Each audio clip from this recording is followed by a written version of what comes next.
नाशिकमधील भोंदूबाबा अशोक खरात याच्या एसआयटी चौकशीचा आज 12वा दिवस। कालही अशोक खरातची एसआयटीकडून 5 तास चौकशी। खरातनं मालमत्ता घेण्यासाठी एवढी माया कुठून आणली याचा तपास एसआयटी करत असल्याची सूत्रांची माहिती। भोंदू खरातच्या मोबाईलमध्ये नेत्यांचे नंबर डमी नावानं सेव्ह असल्याचा संशय, त्यामुळे खरातला सोबत घेऊन डेटा वेगवेगळ्या नावानं सेव्ह केला जाणार अशी माहिती। डेटा रिकव्हरीनंतर त्याच्या संपर्कामध्ये कोण कोण होतं याची माहिती समोर येणार। अशोक खरात प्रकरणामध्ये चाकणकरांच्या अडचणी वाढल्या। आज रुपाली चाकणकरांची चौकशी होण्याची शक्यता। शिवनिका संस्थेच्या सगळ्या आजी माजी सदस्यांची चौकशी होणार असल्याची सूत्रांची माहिती आहे। तर पुण्यामध्ये आज रुपाली चाकणकरांविरोधात आंदोलन देखील आहे। नवी मुंबईतील 10वी पास असलेल्या 21 वर्षीय आदर्श म्हात्रेकडून डझनभर महिलांचं लैंगिक शोषण, लग्नाचं आमिष दाखवून लैंगिक शोषण या प्रकरणी नवी मुंबईसोबत मुंबई, पुणे, पिंपरी चिंचवड, यवतमाळ, नागपूर या ठिकाणी आरोपीवरती गुन्हे दाखल। वसईतील भोंदूबाबा ऋषिकेश वैद्यला पीडितेच्या पतीकडून मारहाण। भोंदू ऋषिकेश वैद्य पीडितेला फोन आणि मेसेजवरून त्रास देत असल्यानं एका बैठकीमध्ये पीडितेच्या पतीकडून ऋषिकेश वैद्य आणि मध्यस्थालाही मारहाण।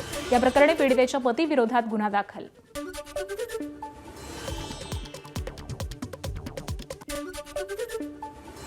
सातारा जिल्हा परिषद राडा प्रकरण पोलीस अधीक्षक तुषार दोशींना भोवलंय। चौकशी होईपर्यंत पोलीस अधीक्षक तुषार दोशींना सक्तीच्या रजेवरती जाण्याचे आदेश। चौकशी होईपर्यंत अतिरिक्त पोलीस अधीक्षक वैशाली कडूकर यांच्याकडे सातारा पोलीस अधीक्षक पदाची जबाबदारी।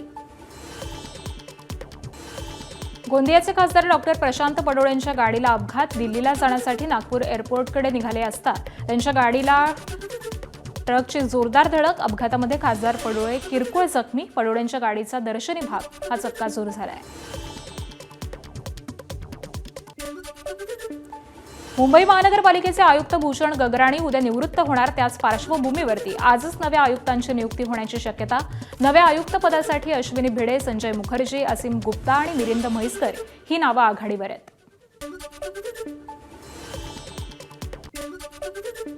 नागपूरमधील काटोल वरुड या सिमेंटच्या महामार्गावरती मोठ्या भेगा। महामार्गाला पडलेल्या भेगांमुळे 10 दिवसांमध्ये महामार्गाला 2 दुचाकी स्वारांचा मृत्यू झालाय। प्रशासनानं लक्ष देण्याची मागणी होतीये। हा काटोल वरुड रोड आहे। या रोडमध्ये गड्डे आणि भेगा पडल्या आहे। या भेगामध्ये 27 मार्चला प्रतीक निकोसे गलाळखेडा या व्यक्तीच्या गाडीचा टायर फसून 28 मार्चला त्या व्यक्तीचा त्यामध्ये मृत्यू झाला। तर ही बाब आमचे आमदार चरणसिंगजी ठाकूर साहेब यांनी गडकरी साहेबांच्या निदर्शनास आणून दिली। पण ठाकूर साहेबांना एक विनंती आहे, ती आमच्या जनतेच्या सेवेसाठी तत्पर आहेत। त्यांनी याच्यावरती लवकरात लवकर काय दुरुस्ती होईल हे काम करण्याची गरज आहे। आर्थिक वर्षाच्या शेवटी निधी खर्च करण्यासाठी सरकारची घाई। सुट्टीच्या दिवशी शनिवारी 104 आणि रविवारी 103 असे 2 दिवसामध्ये तब्बल 207 GR काढण्यात आले। या आर्थिक वर्षामध्ये निधी खर्च करण्यासाठी सरकारच्या हातामध्ये केवळ 2च दिवस आहेत। नागपूर शहरातील विविध विकास कामं आणि प्रकल्प आढावा बैठकीमध्ये पाणी पुरवठ्यावरून केंद्रीय मंत्री नितीन गडकरींनी OCWच्या अधिकाऱ्यांना खडसावलं। फुटपाथवरती असलेलं अतिक्रमण हटवण्याचे देखील गडकरींचे बैठकीमध्ये निर्देश। दुर्लक्ष आणि दुरुस्ती अभावी वसई किल्ला दुरावस्थेच्या छायेमध्ये। किल्ल्याची तटबंदी, बुरुज आणि ऐतिहासिक दरवाजे कोसळण्याच्या स्थितीत। किल्ल्याकडे गेल्या 50 वर्षांपासून अधिक काळ दुर्लक्ष। स्थानिकांचा आरोप तर पर्यटकांच्या सुरक्षेचा गंभीर प्रश्न निर्माण। किल्ल्यातल्या बुरुजांची आणि तटबंदीची अवस्था फारच दयनीय आहे आणि येत्या पावसाळ्यामध्ये याच्यावरती वाढलेल्या मोठमोठ्या पिंपळ वृक्षामुळे ही तटबंदी समुद्राच्या दिशेने मोठ्या प्रमाणात कोसळून एक हानी, ऐतिहासिक हानीसुद्धा आणि मनुष्य हानी होण्याचा पण जास्त धोका आहे। मुंबई महापालिकेच्या शाळांमध्ये एअर फिल्टर बसवा। ठाकरेंच्या शिवसेनेचे नगरसेवक अंकित प्रभू यांची मागणी। दिल्लीमधील शाळांमध्ये एअर फिल्टर बसवण्याच्या धर्तीवरती अंकित प्रभूंचा प्रशासनाला प्रस्ताव। विदर्भातील तापमानाचा पारा 40 अंशांच्या पुढे। रविवारी अकोल्यामध्ये सर्वाधिक 41 अंश सेल्सिअस तापमानाची नोंद। त्या खालोखाल नागपुरामध्ये 40.6 अंश सेल्सिअस तापमानाची नोंद झाली। भावाची पोलीस दलात निवड। आनंद साजरा करताना बहिणीनं भावाला खांद्यावरती उचलून जल्लोष केला। जालन्यातील भावा बहिणीचा हा भावनिक व्हिडिओ सध्या सोशल मीडियावरती जोरदार व्हायरल होतोय।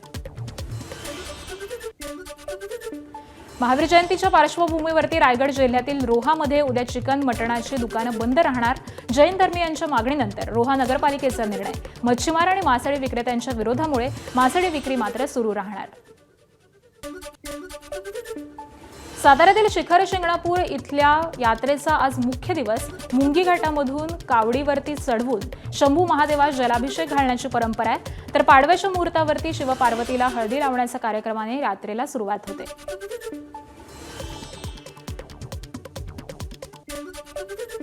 म्हाडाच्या मुंबईतील 2640 घरांसाठी आजपासून अर्ज करता येणार. 29 एप्रिलपर्यंत अर्ज सादर करण्याची मुदत 15 मे रोजी सोडत काढली जाणार. म्हाडाचे उपाध्यक्ष संजीव जयस्वाल यांच्या हस्ते गो लाईव्ह समारंभाद्वारे लॉटरीचा शुभारंभ होणार.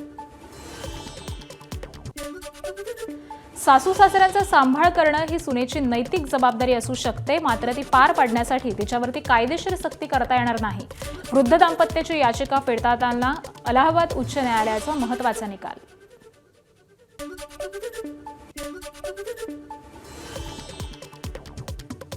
लोकलमध्ये गरोदर महिलांसाठी स्वतंत्र डबा आरक्षित ठेवण्याची मुंबई महापालिकेची मागणी. याबाबत महानगरपालिका रेल्वे प्रशासनाला निवेदन देणार. त्याआधी 9 एप्रिलला सभागृहामध्ये या विषयावरती चर्चा होणार. नागपूर शहरामध्ये मेट्रोच्या ट्रॅकवरती सुद्धा वन्य प्राणी पोहोचल्याची घटना. एअरपोर्ट मेट्रो स्टेशनजवळ ट्रॅकवरती आढळलं साळींदर. तर अथक प्रयत्नांनंतर साळींदराला पकडण्यामध्ये यश आलंय. बीडच्या केजमध्ये पवनचक्कीच्या टॉवरवरील तार चोरताना 2 चोरट्यांचा मृत्यू.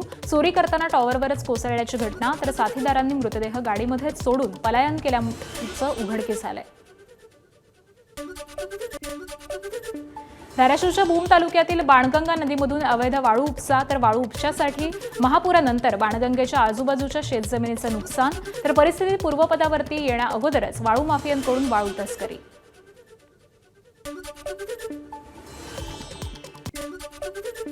बालाघाटकडून इतवारीकडे जाणारी मेमू गाडी नागपूरच्या कलमना कामठी दरम्यान रुळावरून घसरली. सुदैवानं गाडीचा वेग हा कमी असल्यामुळे मोठा अनर्थ टळलाय. या दुर्घटनेमध्ये कोणतीही जीवितहानी नाही.